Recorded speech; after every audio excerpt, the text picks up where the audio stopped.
Assalamualaikum warahmatullahi wabarakatuh. Pada perkuliahan online di kesempatan kali ini kita masuk untuk mata kuliah Asuhan Keperawatan Anestesiologi pada pembedahan umum. Untuk topiknya adalah tentang sistoskopi dan transplantasi ginjal. Ini pada sistem urologi. Seperti biasa nanti di pertengahan ada tugas yang harus dikerjakan dan dijelaskan di forum penjelasan singkatnya, dan penjelasan lengkapnya diupload di kantung kuis. Nanti kalau ada pertanyaan juga bisa ditanyakan atau bisa didiskusikan di forum yang akan kami buat gambarnya sendiri. Kita mulai untuk sistoskopi. Sistoskopi adalah tes medis yang akan membantu memeriksa bagian dalam vesika urinaria dan uretra menggunakan sistoskop. Nah, apa itu sistoskop? Sistoskop adalah sebuah tabung tipis fleksibel berlensa. Nah, sistoskop ini dilewatkan ke dalam kandung kemih ya, atau vesika urinaria melalui uretra. Ya, alat yang disebut dengan resetoskop digunakan untuk menghilangkan kanker untuk biopsi, misalkan untuk mengambil jaringan kanker, untuk dilakukan biopsi, dan untuk membakar sisa sel kanker yang tersisa. Nah, bagaimana resiko orang-orang yang dilakukan sistoskopi? Yang pertama adalah infeksi. Ya, ini infeksi bisa terjadi karena bisa dari mikroorganisme yang menempel di alat, ya, atau mikroorganisme yang sudah di sekitar dekat dengan uretra, kemudian ikut masuk ke dalam. Kemudian yang berikutnya adalah pendarahan. Pendarahan ini karena gesekan dari alat tersebut. Kemudian yang berikutnya ada kerusakan pada lapisan dinding lapisan kandung kemih. Terus kemudian yang lain kesulitan buang air kecil setelah operasi, kemudian komplikasi dari anestesi umum atau spinal seperti mual-mual. Ya, nah ini luka pada uretra menyebabkan pembentukan bekas luka yang tertunda dan sulit masuk untuk buang air kecil. Selanjutnya kematian ini bisa terjadi, ya, walaupun mungkin kecil, tetapi resikonya masih ada, ya, karena terutama untuk anestesi umumnya atau spinal, ya, ketika seorang tenaga kesehatan, dokter anestesi atau penata anestesi melakukan kesalahan atau lalai, ya, dalam memantau pasien. Selanjutnya adalah bagaimana pra-anestesinya. Nah, untuk pemeriksaan, ya, pemeriksaan nyeri, ya, nyeri tekan ini bisa terjadi ya di region suprapubik. Nah, ini meraba massa jika terdapat tumor yang besar atau terdapat vesika urinaria yang penuh. Nah, pemeriksaan limfadenopati juga mungkin bisa dilakukan. Yang lain adalah radiologi pelengkap selain radiologi yang menjadi prosedur di dalam ruang operasi. Nah, untuk radiologi pelengkap ini seperti pemeriksaan yang dapat dilakukan adalah sistografi, CT scan, abdomen, dan pelvis, atau yang lain adalah MRI. Bagaimana interanestesinya? Anestesi regional atau general anestesi ini merupakan teknik yang bisa dipertimbangkan, ya, mau itu general atau misalnya spinal atau dengan general anestesi. Nah, jika tumor yang terlokasi pada bagian yang terdekat dengan nervus nervus obturator proximal, ya ini di mana terletak di sepanjang bagian dinding lateral kandung kemih dan leher. Maka teknik anestesi yang akan digunakan adalah anestesi umum karena ini memblok obturator refleks dengan eh, paralisis otot. Nah, semasa proses endoskopi ya atau sistoskopi, perforasi buli-buli ya juga bias ya. Ini berlaku akibat eh, overdistensi di mana proses ini akan merobek dinding buli-buli semasa reseksi.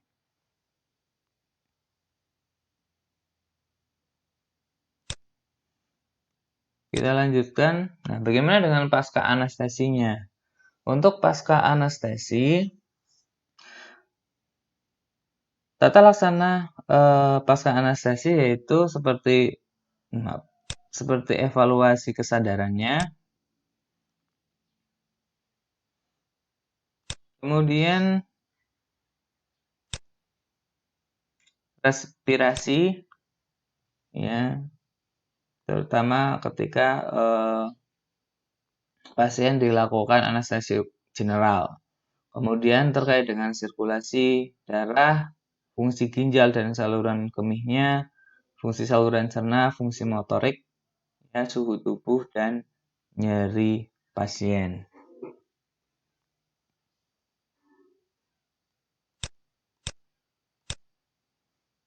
Yang berikutnya terkait dengan transplantasi ginjal. Nah, transplantasi ginjal ini yang menjadi pertanyaan, ya, oke. Pertanyaan atau kuisnya adalah sebutkan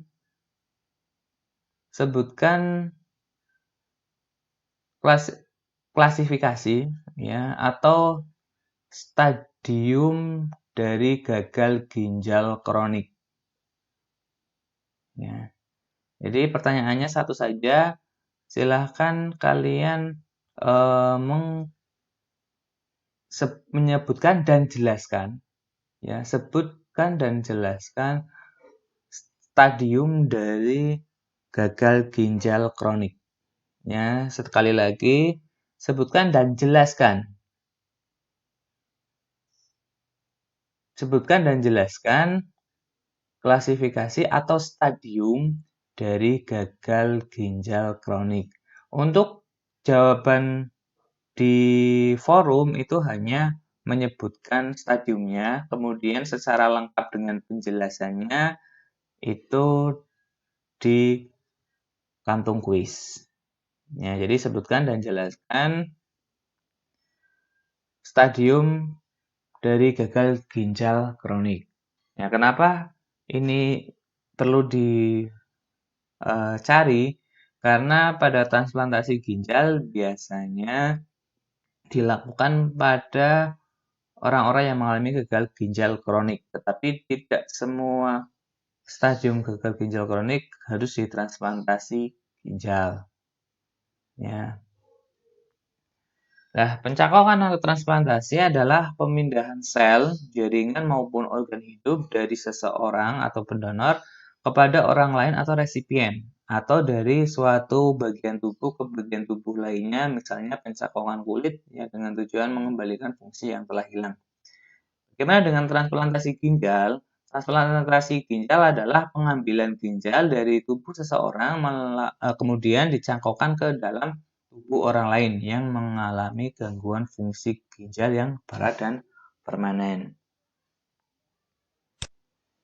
Tujuan utama dari transplantasi ginjal adalah untuk meningkatkan kualitas hidup dan harapan hidup bagi penderita gagal ginjal. Nah, kelangsungan hidup pasien-pasien transplantasi ginjal ini ditentukan oleh beberapa faktor. Ya, contohnya ada screening penderita, ya, kemudian persiapan pratransplantasinya, bagaimana persiapannya, atau pendekatan bedah yang diambil pada waktu transplantasi dan penata laksanaan penderita pasca transplantasi, termasuk penggunaan obat-obat imunosupresif. Kemudian bagaimana indikasinya? Nah, transplantasi ginjal ini dilakukan pada pasien gagal ginjal kronik tahap akhir ya, atau stadium akhir. Nah, akibat bisa jadi glomerulonefritis, ya, nefritis interstisial kronis, obstruksi dan penyakit sistik herediter, ya. Dan stadium akhir ini pada penyakit ginjal kronik saat fungsi ginjal tinggal 10-15% dari kapasitas normal, ya, sehingga membutuhkan penggantian ginjal.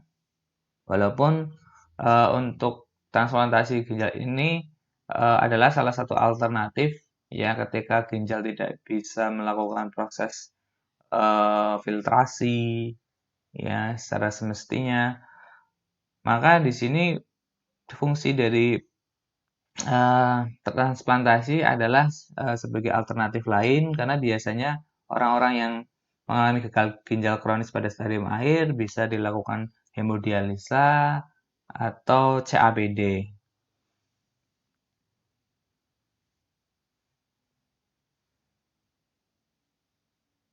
Lanjut untuk transplantasi ginjal ini, pasien dengan gangguan ginjal biasanya mempunyai berbagai komorbiditas yang mempengaruhi anestesi sehingga membutuhkan persiapan operasi yang lebih hati-hati. Nah, target evaluasi preoperasi adalah memastikan ya pasien siap untuk transplantasi. Nah, anestesi pada transplantasi ginjal membutuhkan pemahaman.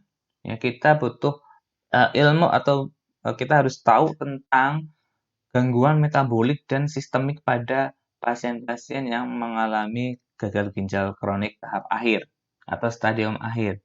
Nah, pasien akan menjalani transplantasi ginjal biasanya mempunyai komorbid ya berupa pasien mengalami DM sebelumnya sehingga akhirnya mengalami gagal ginjal kronik, kemudian atau sebelumnya mengalami hipertensi ya, atau glomerulonefritis dan ginjal polikistik. Lanjut terkait dengan preoperasinya. Untuk preoperasi yang pertama terkait dengan populasi pasien. Ya, ini kita harus melihat ya terkait dengan kontraindikasi untuk dilakukannya transplantasi ginjal. Jadi tidak semua orang yang mengalami gagal ginjal kronik akan bisa ditransplantasi ginjal. Ada beberapa kontraindikasi. Ya, yang pertama adalah ketika perkiraan harapan hidup pada pasien ini kurang dari 5 tahun. Nah, makanya ini istilahnya kalau dilakukan ya nanti hanya ya mungkin harapan hidupnya lebih panjang, tetapi dari segi ekonomi atau dari biaya itu tidak sebanding. Kemudian perkiraan resiko kehilangan sawak lebih dari 50% per tahun. Nah, pasien tidak mampu menjalani terapi imunosupresan. Nah, imunosupresi diperkirakan menyebabkan komplikasi yang mengancam nyawa, ya, berupa kematian. Nah, donor ginjal hidup biasanya dilakukan oleh orang yang dikenal pasien, biasanya yang mempunyai hubungan darah, ya. Jadi misalkan saudaranya atau anaknya atau orang tuanya atau yang masih ada hubungan darah. Nah, sebelum operasi transplantasi ginjal harus dilakukan matching resipien dan donor. Matching ini dilakukan menjadi 3 fase, yaitu ada matching golongan darah menggunakan 4 golongan darah utama ya, ada A, B, O, dan AB ya seperti pada transfusi darah. Kemudian matching jaringan donor dan resipien. Nah, saat ini ada 6 spesifik antigen yang diperiksa. Ya, semakin banyak antigen yang sesuai outcome-nya semakin baik. Ya, bila terdapat beberapa antigen yang tidak sesuai, diharapkan terapi imunosupresi ini dapat mengatasi masalah tersebut.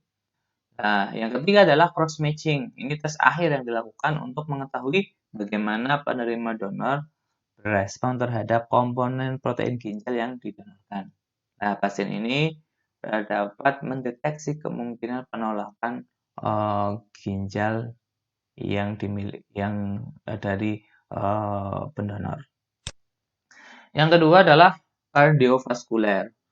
Nah, sebanyak 50% kematian pada pasien dialisis ini terkait dengan penyakit kardiovaskuler. Nah, sehingga evaluasi pada sistem kardiovaskuler harus dilakukan secara hati-hati pada pasien yang akan dilakukan transplantasi.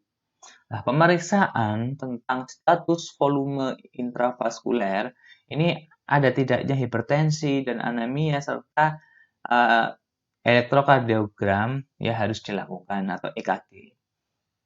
Nah, terkait dengan kardiomiopati ini dapat terjadi sebagai respon dari peningkatan volume intravaskuler yang berlangsung kronik pada pasien gagal ginjal kronik stadium akhir.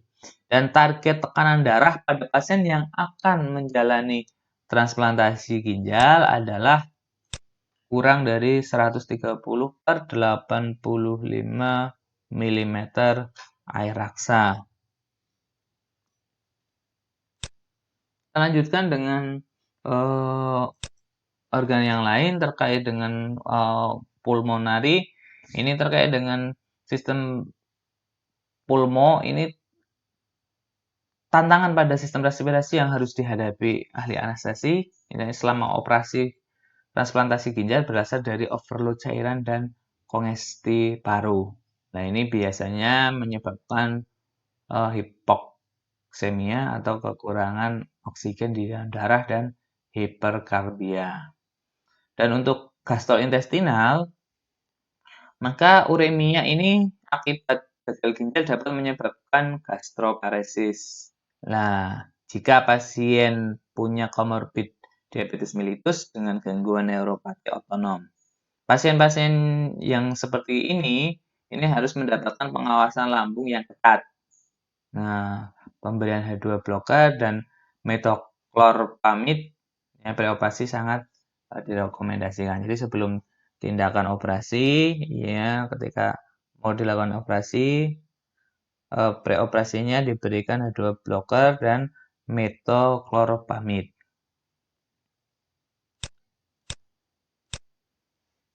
Untuk renal dan metabolisme, maka pasien-pasien yang seperti ini yang akan menjalani transplantasi ginjal ini umumnya yang sedang menjalani hemodialisis. Biasanya seperti itu memang. Jadi sebelum pasiennya ditransplantasi, sebelumnya sudah menjalani hemodialisis terlebih dahulu, ya, atau CABD. Ya, atau dialisis peritoneal. Nah, proses ini dapat menyebabkan abnormalitas elektrolit ya, dan metabolisme seperti hiponatremia, ya, kemudian hiperkloremia, hiperkalemia, hiperkalsemia, hipermagnesia, dan asidosis metabolik. Nah, pada hiperkalemia kronik ini akan tampak perubahan yang signifikan pada EKG-nya. Nah, untuk menghindari komplikasi tersebut, ya perlu dilakukan terapi dengan insulin, ya, natrium bikarbonat, ya, atau NaHCO3, ya, atau dengan glukonas. Nah, evaluasi elektrolit ini harus dilakukan sebelum operasi, harus dicek, harus dilihat. Selanjutnya terkait dengan hematologi. Nah, pasien-pasien yang seperti ini biasanya mengalami anemia. Ya, ini anemia ini karena ginjal yang rusak, sedangkan proses pematangan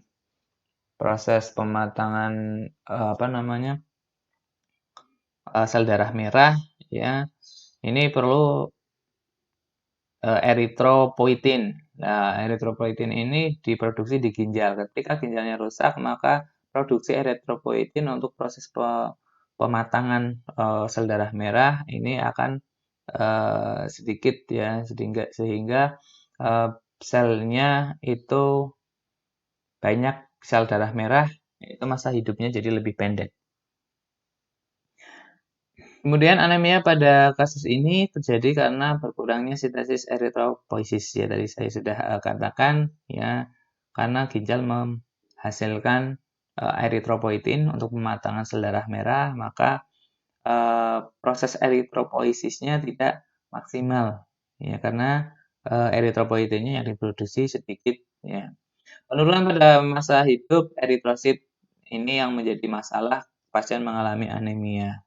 Ya, kehilangan darah saat dialisis juga bisa, atau hemolisis ya, supresi sumsum tulang belakang ya, akibat uremia dan defisiensi besi, asam folat, dan vitamin B12.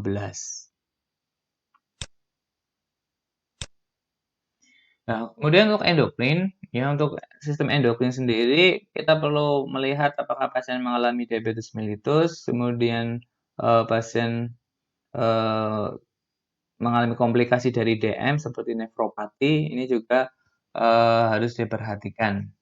Ya. Kemudian glukosa harus dikontrol ya, antara 120 sampai 200 mg per dl. Selanjutnya untuk sistem saraf sendiri, terkait dengan manifestasi sistem saraf pusat ya, berupa melese, lelah, dan lain sebagainya. Juga nefropati perifer dan nefropati autonom. Untuk intraanestesinya ini tidak hanya mempengaruhi farmakokinetik dan farmakodinamik obat yang diekskresi di ginjal, tetapi juga deposisi obat akibat perubahan protein binding dan metabolisme hepar. Nah, ini metabolisme obat di hepar ini dipengaruhi oleh induksi atau inhibisi enzim hepar. Kemudian aliran darah ke hepar, serta produksi dan eliminasi metabolika. Ahli anestesi juga harus memahami terkait dengan perubahan metabolisme obat yang diberikan selama periode preoperatif. Nah, kemudian terkait dengan distribusi dan clearance midazolam, ini masih tidak berubah sehingga menjadi pilihan obat anti kecemasan. Nah, lanjut yang berikutnya terkait dengan obat-obatan yang lain, selain juga dari seperti tiopetal, ini salah satu agen induksi yang mengalami metabolisme di hepar dan diekskresi melalui ginjal dan saluran cerna. Kemudian obat-obat lumpuh otot seperti vecuronium atau recuronium ini mengalami sedikit pemanjangan pada gangguan ginjal dan terdapat penumpukan efek bila dilakukan pemberian berulang.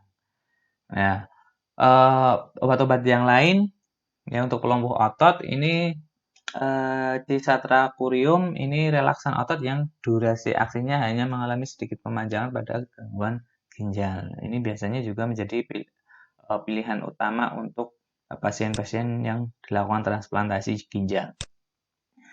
Nah, ini terkait dengan agen inhalasi ya, ini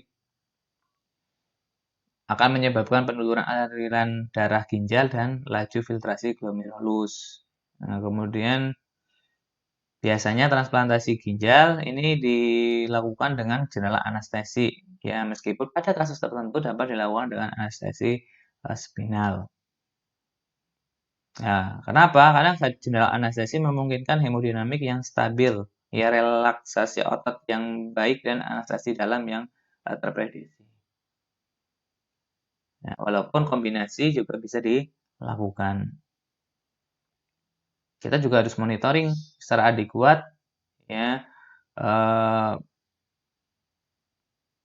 terkait dengan keadaan pasien selama tindakan operasi transplantasi ginjal. Yang terakhir, terkait dengan pas operasi anestesi, pasien yang baru saja ditransplantasi harus dimonitoring status volume vaskuler dan urin outputnya. Nah, penurunan urin output ini mungkin membutuhkan reeksplorasi. Nah, pasien yang membutuhkan ventilasi mekanik lebih lama ini mempunyai outcome yang lebih buruk dibandingkan dilakukan ekstubasi pada akhir operasi. Nah, nyeri post op Ya, pas operasi ini dapat diatasi dengan pemberian analgesik epidural atau kombinasi morfin fentanyl. Nah, analgesi epidural ini menghasilkan analgesi yang lebih baik, ya, tapi beresiko mengalami hipotensi dan penurunan perfusi ginjal sehingga mempengaruhi kelangsungan hidup ginjal yang baru. Ya, saya kira itu saja untuk perkuliahan kali ini. Semoga bermanfaat. Saya akhiri. Wassalamualaikum warahmatullahi wabarakatuh.